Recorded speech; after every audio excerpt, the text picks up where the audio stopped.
All right. Well, welcome to the Y.E.S Syndicate, Young Entrepreneurs. Appreciate everybody being here. If you're watching, it is Halloween night. So we're going to do our best impression of some monsters right now. I think Rod will come through for us on that one. Anyways, appreciate you being here. Looks like we got Bruce joining in. And so I'm going to start with the blog like I normally do. And this is very appropriate for tonight's topic.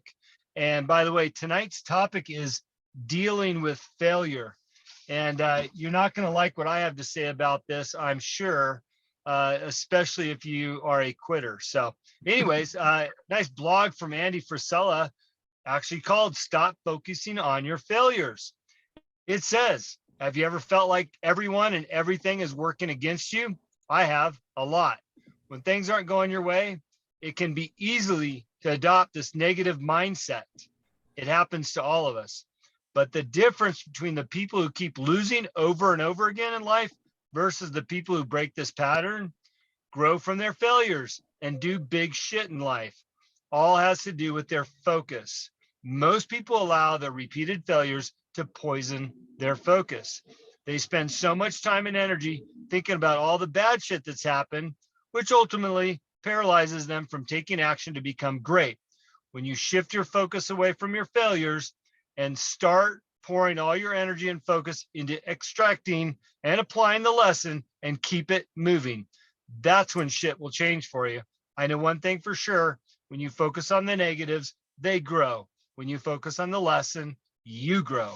I love that because I actually read this after I wrote tonight's lesson, and the lesson is very similar to that.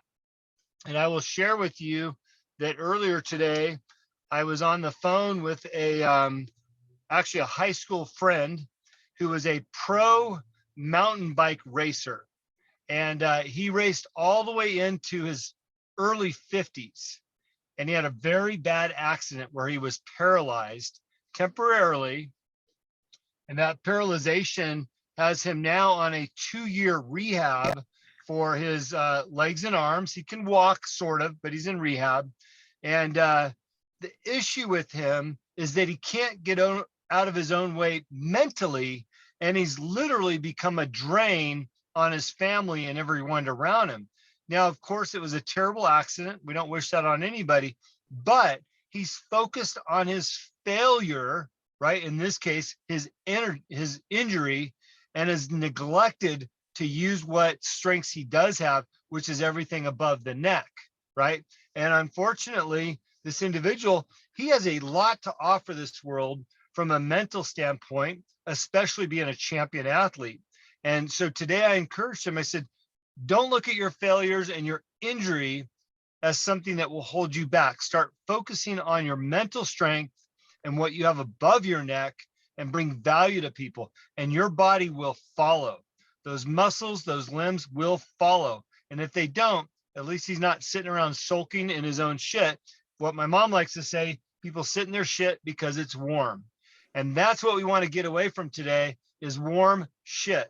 So dealing with failure, again, is the topic. Hi, Jim. Good to see you. Okay. Hey, thanks. I'll give you another story because it was on the top of my notes. I was in left field there, although it all applied. So in 2017, 2018, 2019, my wife, Samantha, and I both trained physically at least 40 hours a week to race Spartan races competitively. That was our life. Now, we still worked a full-time job, and we still had 2 little kids at the time, 3 and 5. So, as you can imagine, we were fully committed to being successful athletes with that level of training. Now, I had come off a really good season.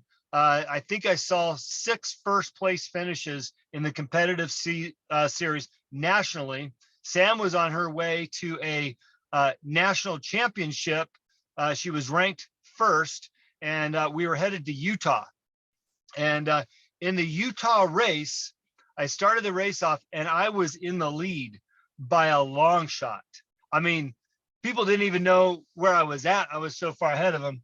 Not to mention I screwed with their heads. I was wearing a white shirt, and I always want to get the best advantage. So I took my shirt off altogether. So now instead of being the white shirt guy in the lead, I don't know where the white shirt went because the only guy in front of me has got no shirt on, right? So I was playing all the mental tricks, was doing everything I could to maintain that lead. One of the obstacles, they call it Stairway to Sparta, which is a 5-foot platform that I had to jump up on and then climb a cargo net. Well, when I went to jump on it, I ripped my bicep off my shoulder. Okay, ripped my bicep off my shoulder. The disappointment I had going over that cargo net, knowing that I was injured, but not at what level, I didn't know. I kept running and trying to do the other obstacles. And I continued to fail worse and worse and worse as that injury actually came to life as I was completing that race. And ultimately, I couldn't finish a couple obstacles, and I wound up finishing in 9th place, right? Now, I could have, and granted, I was disappointed that evening. And Sam was even more disappointed. We can talk about her another day. But I was disappointed that night. But when I got back home, I didn't dwell on that loss or that failure. What I did is I got back in the gym and started working on my lower body as I went to physical rehab for my shoulder and my arm.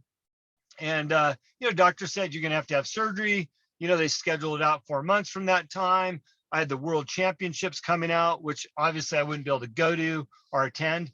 So instead of sulking and feeling like a failure, I signed up for the trail race series where it only required me to run. My legs weren't affected. My mind wasn't affected. My body was still in tip-top shape, given my arm wasn't working like it was supposed to. So I signed up for the Spartan Trail Race the same weekend in Lake Tahoe as the World Championships, where Samantha was heading. And I jumped into a completely different type of series. I wound up bringing home the first place medal for the trail race, men over 50. And it was the first Spartan Trail Race World Championship. So I was able to achieve that just by shifting gears, not sulking in my shit, and moving from what I thought to be a failure into something positive. And that's what I want to talk about today, is that mental shift, right? I call it a pivot. Shift your mind to a different direction instead of focusing on what your failure is. Look at the things that you're good at, focus on those things, and pivot a different direction.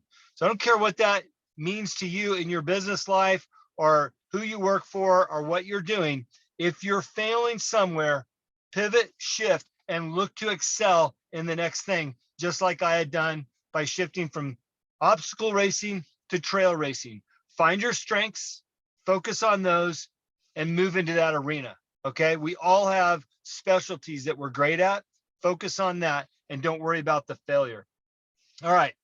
Number 2, detach your identity from your thoughts. Okay. Don't let your thoughts overwhelm you. Like that gentleman I talked to earlier today that was paralyzed from his accident. He's allowed his thoughts to overwhelm him for the last 2 years. Admittedly, he said, yes, Jim, I have lost 2 years of my life because of what's going on in his head. Okay. Now, going back to my story, I got back home from Utah, disappointed. I got right back in the gym. We focused on lower body. We focused on upping my running game, right? So instead of attaching my negative thoughts, I detached that failure and moved, right? And that's why I say pivot, shift, and excel. Detach your identity from your thoughts, okay? Don't allow failure to get in your head. Okay. You can never take away the skills that you've learned along the way. All right. You can never take away the skills that you've learned along the way. So I don't care if you failed at something yesterday. Okay. You have a lifetime of skills that you've learned. Nobody can take that away from you. I don't care if you failed in your job, if you failed in the day, if you're failing in your business, you still have those skills that, again, you can pivot, shift, and excel. That is an asset that you will always have. Okay, and I'll give you another interesting example. So Rod and I are teaching a high school class some of these same principles. And one of the assignments was for the students to go out to a fast food restaurant, preferably, and do a business assessment, right? So I knocked out 3.5 pages of a business assessment, what that might look like. So the kids had some instruction like, hey, are the lights on? Are the lines painted in the parking lot? Is it clean? Are the windows clean? Customer service. The list goes on and on and on, right? I haven't been in the restaurant business for over 20 years, but the skills I acquired 35 years ago working at In-N-Out Burger about how to assess or how to run a successful restaurant, I never lost those. Those skills are still in my head. They were easy for me to write down and regurgitate to these students so that they could go out and do a superb job assessing these businesses, right? And they learned a great lesson. Rod and I got to listen to these young adults talk about these restaurants that they went out and assessed. And I was thinking about that tonight. It's like, wow, those skills I've had my entire life, and I've been able to teach those to other people. And today was a live example of showing somebody what I learned so many years ago, them applying it, now being able to present that to Rod and I in a public speech. But more importantly, those kids now have those skills to go on into life that they'll probably never forget. And if any one of them wants to run any type of business, they have learned from something I learned 40 plus years ago. So the point is, you gather skills along the way. There's no reason for anybody to feel like a failure because you have assets that belong to you that nobody can take away. All right, next point. Don't let emotions influence your decision. Okay, and this goes back to feeling sorry for yourself and becoming that emotional person about what's going on with your failure, whatever that failure is to you. That's when I like to look at the business plan that we talk about often, right? That's your roadmap. Figure out where you're heading. That's why we talk about values and goals. Maybe you fail on something doesn't mean you're a failure, right? So don't let your emotions allow you to focus on that and forget about all the other great stuff that you've set out to achieve, your goals, your objectives, again, utilizing those skills. It's so easy to let our emotions get the most of us. It happens every day for most of us. But if you can fight through that and realize that the emotion is temporary and you have a plan, you have a skill, you have a goal, and you have values to support all that, you can push through that emotional discharge, because most of the time, emotion is very, very temporary, especially when you look at your plan and your map. All right. Don't let emotions influence your decisions. By the way, we make shitty decisions when we're emotional about it. And that is why we have a map. That's why we have a business plan, because emotions can be triggered easily. Oh, well, you're not good enough. What makes you think you can do that business? What makes you think you can do that job, right? All of a sudden, you're in your own head. You're on social media posting up. Oh, here's a good one. Samantha wrote something about being a rancher, right? And so he says, you're no rancher. You lived in California your whole life. Well, she could take that to heart and go, yeah, you know what? You're right. I must not be a rancher. Well, that girl's got 45 animals at home that she takes care of every single day, right? Chicken, cows, horses, cats, rabbits. She's got a garden. Like that woman's a rancher. Don't let somebody else take that away from you. Don't get emotional about what somebody else has to say about you. It's not important. Put your blinders on. Focus on your plan, okay? Keep the emotion out of it. All right. There's light at the end of the tunnel, okay? If you work hard to solve your problems and create solutions. Work hard to solve your problems and create solutions. That light is at the end of the tunnel, okay? We teach these things. That's why we spend so much time on the foundational elements of what it means to be an entrepreneur or an intrapreneur, right? We teach these skills. We talk about these values and goals and consistency, how to interview, how to do all these other things. There is light at the end of the tunnel. So again, there's no reason for anybody to feel failure, okay? Retract your mind, solve your problems, whatever that looks like, and create a solution, because I promise you, there is a solution. And sometimes that solution is a 180. And if that's what you got to do, then realize, hey, my solution is making a 180 here, And that's the direction I'm going now, because that's what my map says. That's what my values say. That's what my goals say. So my mission statement says. It's okay to do a 180, right? There is solutions and there is light at the end of the tunnel. All right. Last bullet point. I'm going to take questions. And if we end early, it's Halloween. There's kids knocking on your door probably. All right, here it is. Grow from failures. Jim, you're going to smile, buddy, because when something happens, there is an opportunity. There's an opportunity, right? To do it different, to do it better, to redirect. Look at your failures, look at your challenges, look at your changes in your life, things that you're going through as an opportunity. Because I promise when you start looking at things as opportunities, you'll realize there's not enough time to take advantage of all the opportunities that are in front of you.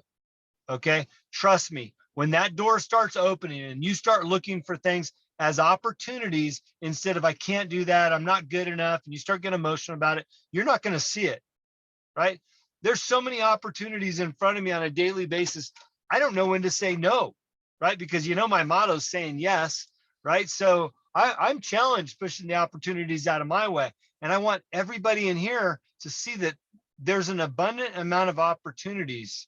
So when something happens where you feel like, well, I failed at this, realize on the other side of that is opportunity.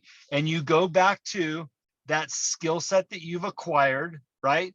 You've detached your emotions, you looking at your goals, and then you can start taking advantage of the other side of that failure. And that's opportunity. So, okay. In a nutshell, that's where we're at. I'm not one to dwell on failures. Okay. It is not in my vocabulary. There's another way to look at it. And I want to encourage everybody in here to look at failures a different way and remove that from your vocabulary. So, Rod, you got something to say? You think?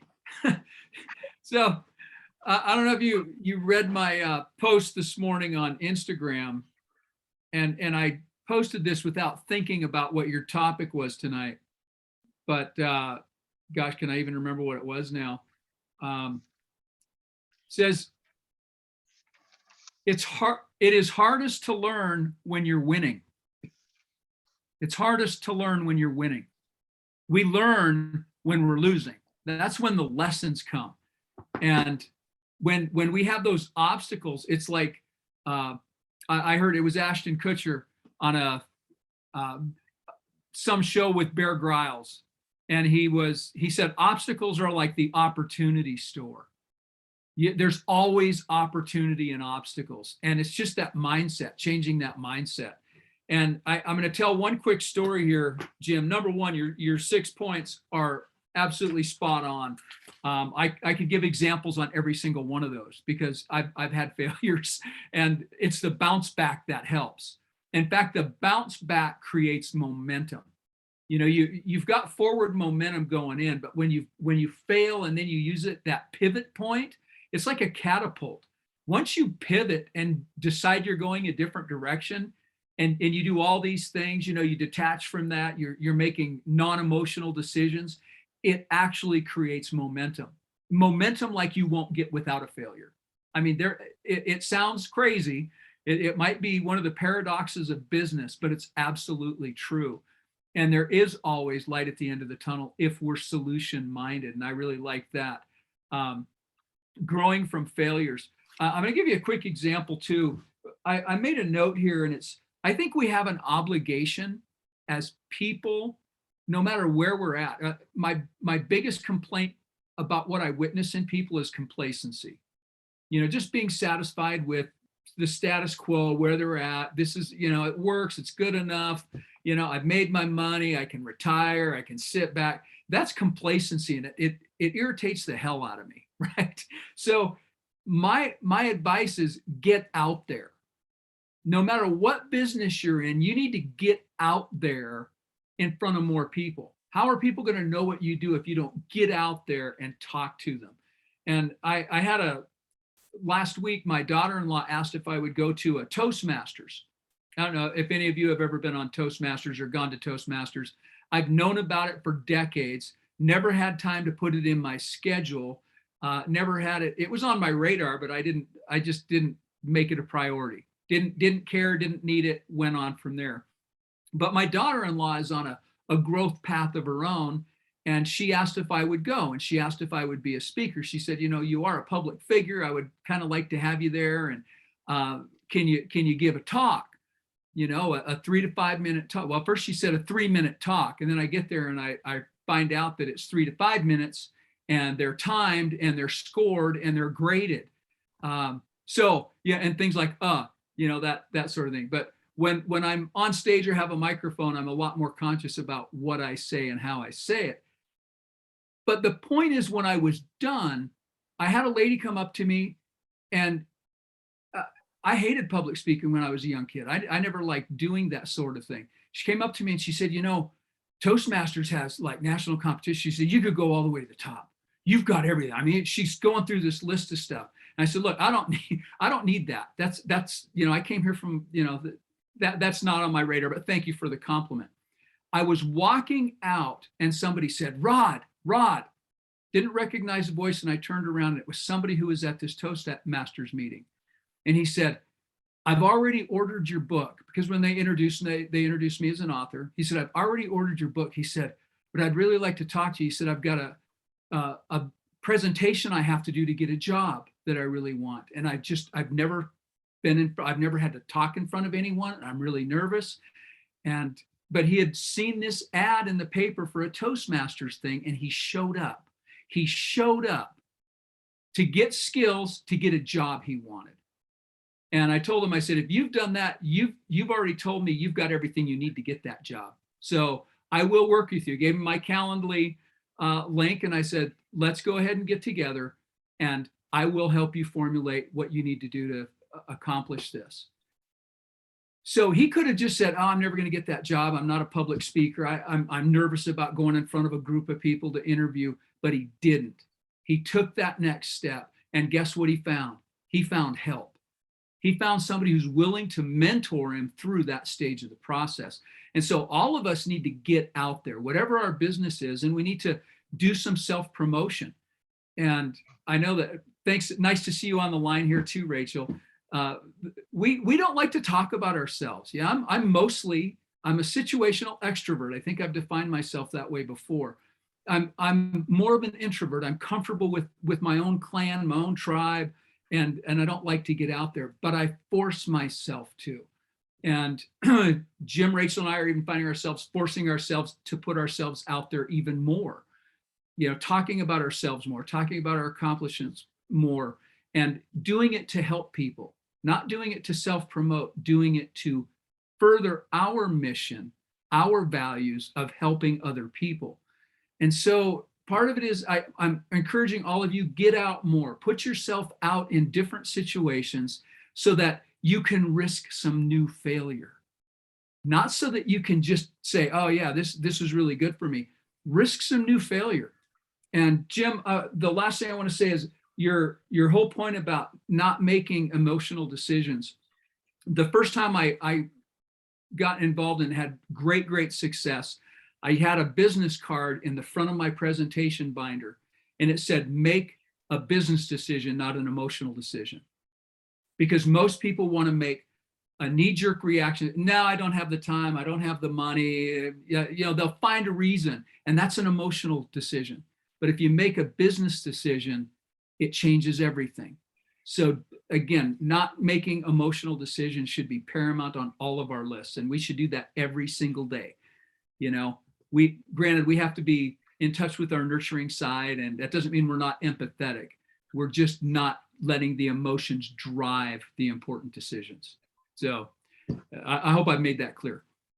Anyway, great lesson, 6 points, top notch, Jim. Thanks for bringing it.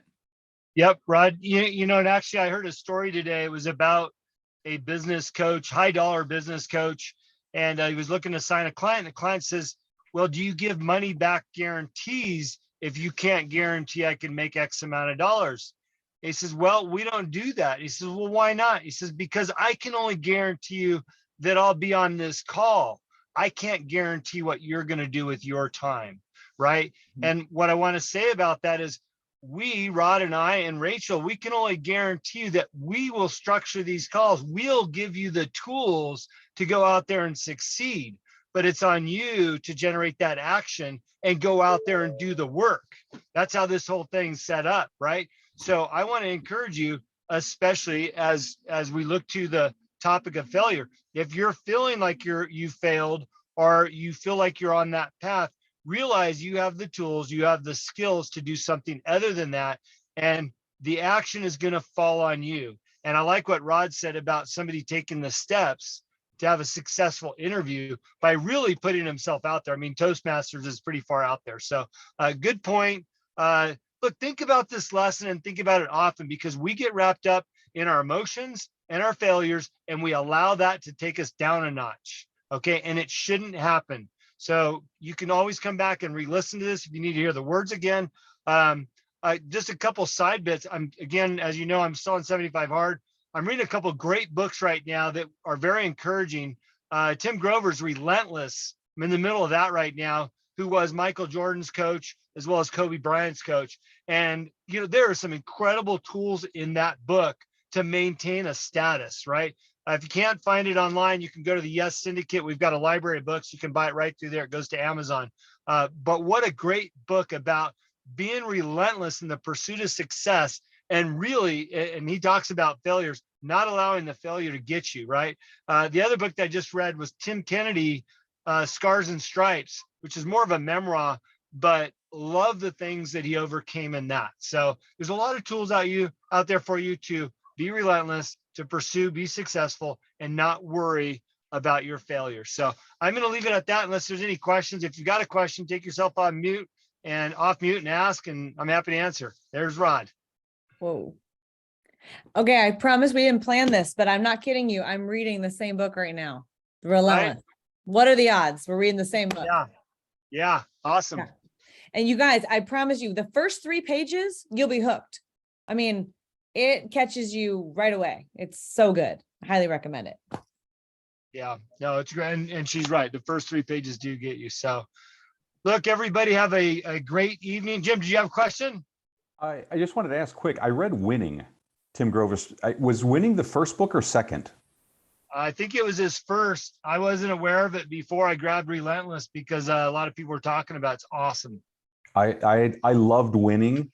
I have Relentless sitting in my shopping cart, but I have like 3 other books in the queue to read before I get to that one. But I've told my kids, like, I'm demanding that they read Winning.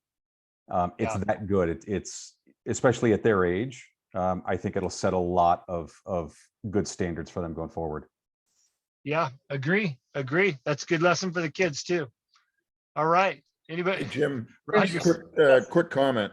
I always thought that failure should be your friend. And one of the things that we did at work is we did after action reports. So one of the issues I'm involved locally, as you know, with some of the conservative politics, and I instituted a practice wherever we do something, do a written after action report. What did we do well? What did we do that needs to be improved? Because number one, this will be a follow-on plan for somebody that takes over, hopefully for me down the road. But it also lets you pull yourself away from the emotion of stuff. So if you have an issue, some people do have an issue of pulling the emotion away from these things. Writing it down tends to help you get away from some of that. Because people typically don't write well if they're emotional. And then last thought I'll leave you with is this. There is a storied special forces unit in Britain whose motto, it's a 22nd Special Air Service Regiment. And their motto is very simply this: who dares wins. Yeah, great love thing. it. Simple, right? And by the way, Bruce, we talk about learning from our mistakes, right? That doesn't make us, because oftentimes we consider ourselves a failure, right? Instead of looking at learning from our mistakes. And I think that's an excellent idea, to write down what happened, because really you're taking that mistake, you're analyzing it, and you're ensuring that you don't do it again. So that's a great idea, right? So, well, yeah, thank you for doing that. One other thing, and I do this with my students, I'll ask them, is the result you achieve good or bad? And invariably, they'll tell me it's a bad result.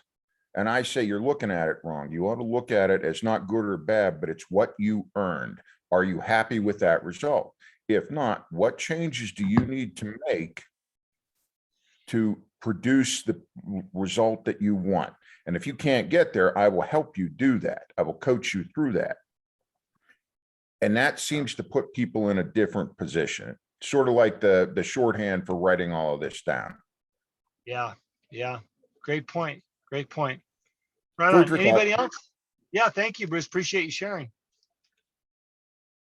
All right. Well, look, Rod and I and Rachel, we're here for y'all. If you need something, want everybody to have a wonderful week. It's Monday. All right. Let's be relentless. Let's not dwell on any of our failures and move past them all. So thanks for being here tonight. I know it's Halloween, and hopefully those that are listening to this afterwards gain some knowledge from it. So thank you. Bye, everybody. Appreciate it very much. I'm gonna go Thanks, scare Carl. some kids.